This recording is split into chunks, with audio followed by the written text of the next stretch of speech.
Well, let's talk about that situation. Pat McAfee's now on commentary, but Raw opened up after that announcement with the thing that everyone wanted to know what was going on. CM Punk, he held on to his arm in the Royal Rumble after a spot with Drew McIntyre. It looked like he was in some pain. He talked to a referee. Then he finished a match. Come to find out, he is injured once again. Like Mussolini with news. Here he came, arm in a sling. It had gotten out on the internet, but obviously, you know, some people viewing at home were like, oh, shit. And you could tell from his face that, something's up. But one more time, at least, it led to one of the greatest segments on television, WWE this time, that we've seen in quite a while. He comes out, he gets the chance, and he stares at the WrestleMania sign, and he's obviously upset, and he congratulated Cody, said, I hope he finishes his story. And then he gave us the news. He's, I thought I had it in my hand. The way he mixes stuff that's absolutely true and undeniably true with just by the way that he refers to them. You can't tell when he's working and when he's not. This was 85 or 90% shoot, but he said, you know, I came close. I thought I had it in my hand. Of course he didn't. He knew he was going to lose the match, but he thought he had the WrestleMania moment. It was it's blurring the lines. He sounds so real. He is telling the truth. And he gave the news he tore his tricep, and WrestleMania this year isn't in the cards. And don't feel sorry for me. Maybe it's not ever going to happen. Is this a problem? And then he talked about a friend of his with cancer who, when he visits him, he's never down. He's always upbeat. And he's, you know, so is this a problem for me when there's problems like that? And he teared up over that. He said, this is just a flesh wound. And again, it's verbally brilliant that he can tell the truth to such an extent in an obviously these days scripted program, and it still all makes sense within the story as well. Is it just a flesh wound? I overcome adversity. Hey, I lose more than I win. Did you see me fight in the UFC? And that was brilliant. It was not great, but God damn it, I had a dream and an opportunity, and I did it. And the people start chanting for him again. Because now he's doing a positive promo. This is a bump in the road he'll overcome. And I can't even begin to do it justice. But it was great material. And the delivery was at another level, as the kids are saying so much these days. And as he's, you know, he finally says, hey, there's always next year, right? Like the Cubs say, Drew McIntyre music. And who would have thought, again, that Sir Galahad would be this interesting at this point? And out he comes. And did you see Punk turn the microphone over ready like he's going to use it as a bludgeon? Yeah, that was good. Because why wouldn't he? Why wouldn't he if someone's coming in the ring that you have a problem with? And you got one arm. Yeah. Or busting down your locker room door. You're going to try to be proactive, right? In such a situation, when you're hurt with a torn tricep, everybody tries to take advantage of him when he's got one wing. But Drew, this again, he's so good now suddenly. And he sounds like a real person. And the delivery, he's thinking about this shit. But he said, I can relate. I can't do the accent. I've had my dreams taken away. Right? In the whole 9 yards. And he sounded emotional about what Punk had just said. And then one of the great lines I can remember. I've never been a spiritual person, but I want you to know I prayed for this and it happened. And the crowd go, oh. Oh, it was, and the delivery that he gave, it was fucking great. And then he said, I targeted you. I couldn't let it be you that got to my spot. You eliminated me, and I couldn't sleep. I couldn't sleep. And then I heard the news and I slept like a baby. And Punk's facials during hearing this, when Drew turned like that, it was fucking great too. And his reactions. And Drew told him he's going to go to WrestleMania some way or other and live your dream, Punk, again.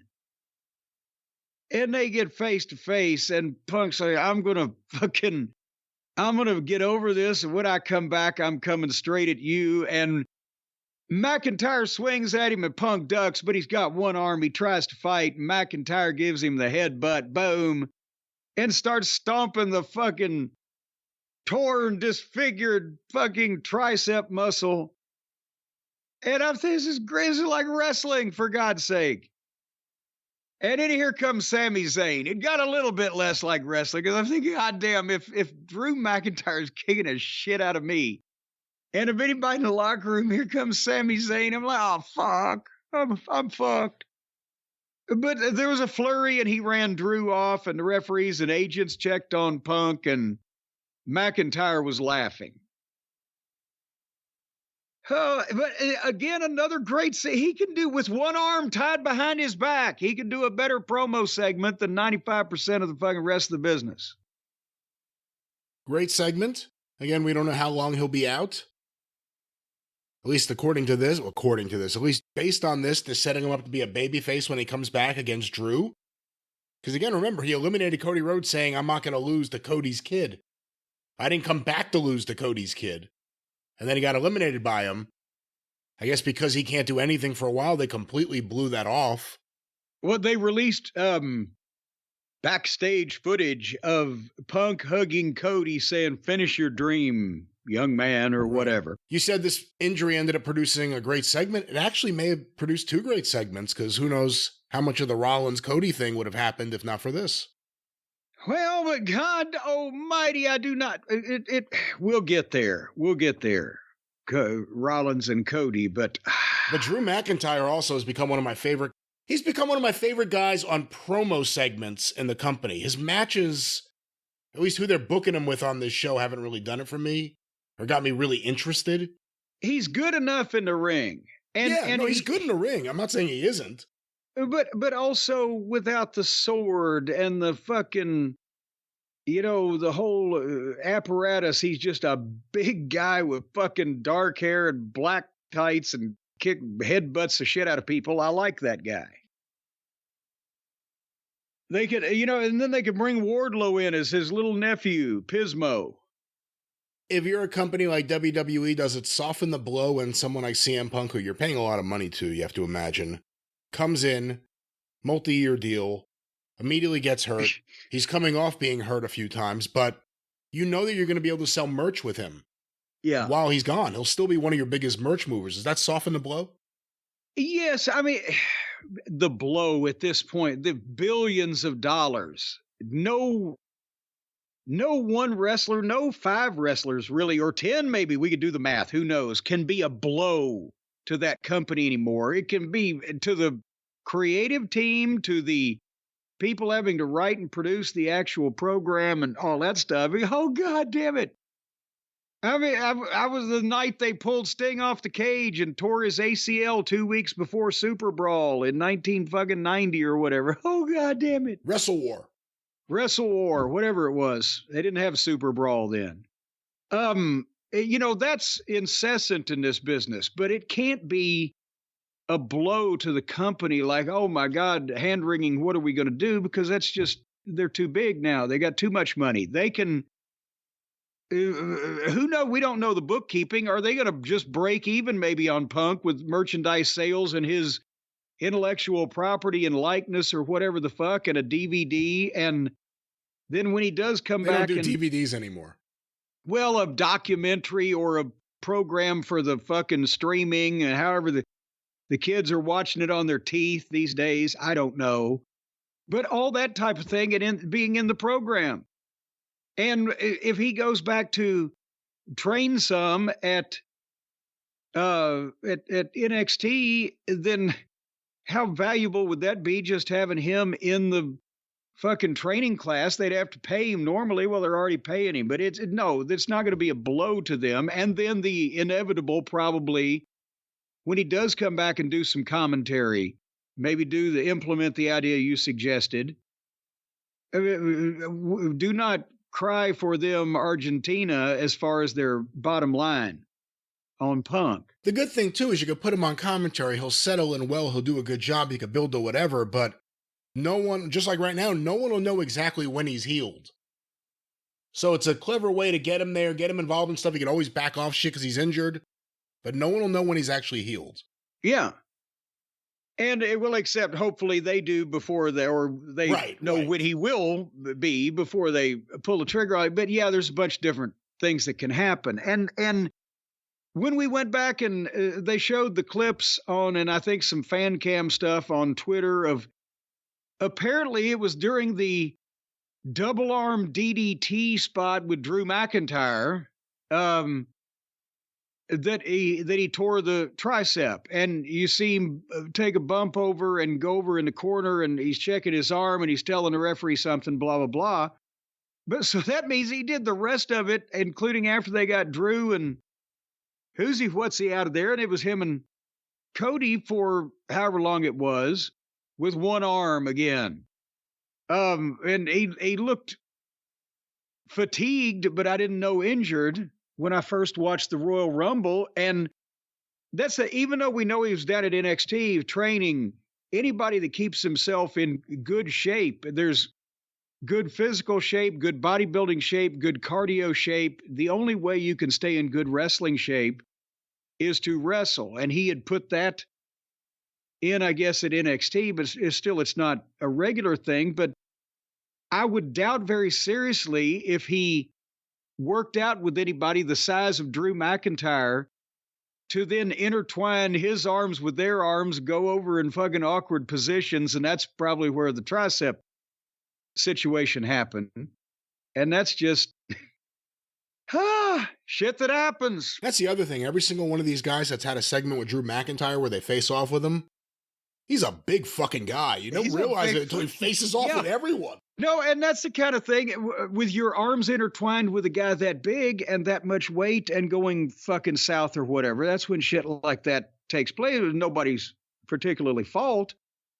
But, the luck aspect at this point is just, and then again, when you look at the ridiculous shit that some people do, and looks like it kills them, and they pop right back up. And some of the biggest stars in both companies have been done in by routine shit. Whether it was fucking Cole jumping off the ramp, or Charlotte did the goddamn, he was just trying to come off the top and they got flummoxed. Didn't even come off the top. Or all of these freak occurrences are, more frequent, more frequent than ever before is the point I'm trying to make. Do you remember a period here recently or at any time in the modern era where this many top talents were hurt concurrently or consecutively? I mean, there were periods in the early 2000s when a lot of guys were hurt, specifically with neck injuries and stuff, but right now, a lot of guys get hurt. I always am concerned about, I always bring this up, guys like Punk or Danielson or anyone that age who takes a long time off and comes back, almost always they get hurt. And the style is so physical now. Yeah. It got away from everything. The wrestlers used to all be badasses, not hurting each other in the ring. Yeah. Now they're not badasses and they hurt each other left and right, or they hurt themselves. It's a hard... I forgot about Danielson. Remember, he had a broken arm from a guy dropping an elbow on him. I think that may have been a first in fucking history. Broken orbital socket, a broken arm, just one thing after another. It's really hard to not get injured, let alone if you've taken time off and you come back and you're in your early to mid 40s. That's rough. For this style of wrestling? Well, anyway, A double arm DDT is just a move to do in the middle of a battle royal. I mean, well, it's not as dangerous as some of the other shit. That was an old Tennessee rib, and Bobby Eaton did it a couple times. I saw him do it in Louisiana once. If you were in a battle royal and there was like a young kid, like a rookie, just starting out, first territory, hadn't been into business long, whatever, you'd go over and you'd grab him and you'd fucking put his arm around your head and have him get a headlock on you, right? And you'd call a spot. Drop down, leapfrog, hip toss, and you'd shoot the guy off in the middle of the ring, in the middle of his battle royal.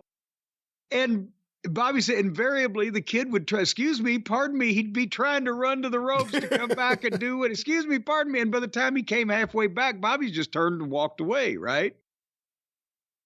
Anyway, so nevertheless, so we are punkless now on Raw, and that is not going to make this program certainly any more palatable.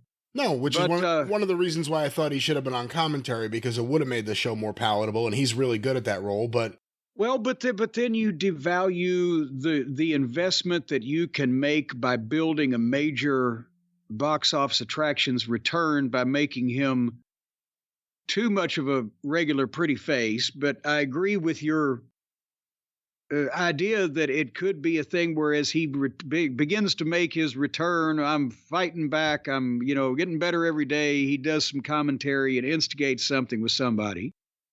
Eventually, I mean, how old is he? I can't remember. 40 something. I think he's like a year older than me, so let's say 45. Okay, at some point, whether that's 10 years from now or whatever, he's in a unique position where he could be as valuable to TKO in a commentary role for both of their companies. Think about this. With his verbal ability, his ability to bring a realism to everything, even in wrestling, as well as his experience in the UFC, such as it is, it's better than everybody who hadn't never been in the fucking UFC at all. He could be a big name like a Ventura or, whoever revolutionized color commentary and wrestling to your line of thinking out there in podcast land. Ventura, Lawler, Piper, whatever the fuck. For both companies, a personality with background in both as a color commentator for both companies' mega events. See there? I see there. And, CM Punk's going to have a lot of time on his hands, and he's going to be rehabbing his injury and thinking about things. I think the one thing that he could take with him throughout all these journeys is music. Music's always there for us, but you need the right earbuds to hear it. And we have a suggestion for CM Punk right now. Well, wherever you go, you need to hear the music. You need to march to the beat of your own drummer. You need to conduct your own orchestra. You need to go where you want to go, do what you want to do while listening to whatever you want to listen to. And that, of course, is possible and only possible with the Raycon everyday earbuds. You may see other people trying to sell you earbuds. Well, don't listen to them because they're expensive. And they don't work near as well from what I hear from all of the people that give these Raycon wireless earbuds the tens of thousands of 5-star reviews. So who are you to doubt some random person on the internet? And you can use the Raycon everyday earbuds that have the perfect in-ear fit, by the way. So you can put them in your match and just take backdrops and body slams and tic tackles and flip flops, and don't worry about them falling out when you take bumps. Not suggested, and let's also just say it's not suggested you take any bumps or do anything like that high impact with these in your ear. Well, they could end up coming out your nose, or like Cactus did, you might lose a tooth up through your nasal passages, but you would hear all kinds of good music until it happened. As a matter of fact, maybe stick these in your ear and have somebody call the match for you.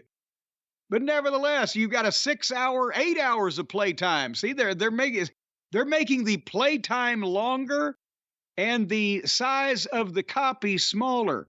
8 hours of playtime, a 32-hour battery life on these things. You can listen to the entire In-A-Gadda-Da-Vida recording session on these things' battery life, for heaven's sake. And they're used to feeling the love. You know, the love from the fans. As I mentioned, they've got the thousands of 5-star reviews, but you can also hook these things up for potentially all types of, you know, erotic bedroom talk with your mate if you do it right. So you got that going for you. The customizable sound profiles are not listed here, but they have them. And they've got earbud tap function. Tap function. Ladies and gentlemen, that's another thing we can't guarantee with your Raycon. There's no tap function. They've got the tap functions where you can just tap the earbuds and it makes them function in various ways. Noise isolation.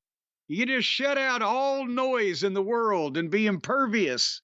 Or you can put on the awareness mode and you can instantly be at one with nature and aware of all your surroundings. But it's Valentine's Day coming up, so even if you just want to give her something to listen to, oh, God damn it. Like a ringing telephone. Yeah. Or hanging up on a telephone. So it's Valentine's Day, and even if you just want to give her something to listen to instead of you having to talk to her, or vice versa, go to buyraycon.com right now. That's BUYRAYCON.com/JCE, and you're going to get 15% off and free shipping on everything on the site. As a matter of fact, you get 15% off the site. If you want to buy the website, buyraycon.com, right, just go /JCE. They'll let you have the run of the place. You can own the website, 15% off. Website not for sale. Website's not for sale. There's no shipping on a website. The website's not for sale. Well, I'm telling you what, Cornette's Collectibles made several $1,000s last year on shipping websites. What? Yes, I'll clue you in on that. Hotchkiss has got another invention. Oh, no. He's mailing websites to people, but he's charging shipping. Anyway, right now, folks, buyraycon.com/JCE, 15% off your Raycon order plus free shipping. You can listen to music. You can listen to the Super Bowls coming up.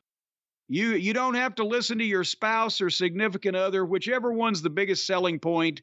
Jump on that and do it. And don't forget about the gel tips. These things will massage your inner ear, and you can actually get the deluxe models, and they vibrate. That's right. That's gel tip function. That's the gel tip function of the whole thing. Raycon.